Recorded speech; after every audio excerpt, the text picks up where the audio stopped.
قال لها أوعدك.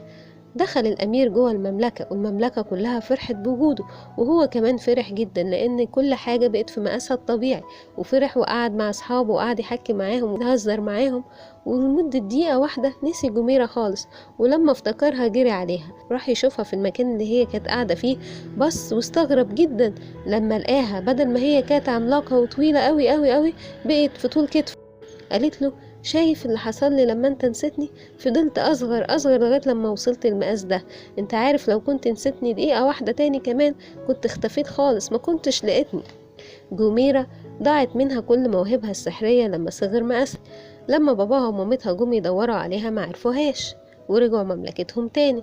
جميرة اتجوزت الامير وبقت هي ملكة البلاد. عاشت سعيدة، لكن كان في عينيها حزن لأن هي ما قدرتش تنسى إن حبيبها الأمير نسيها لمدة دقيقة واحدة.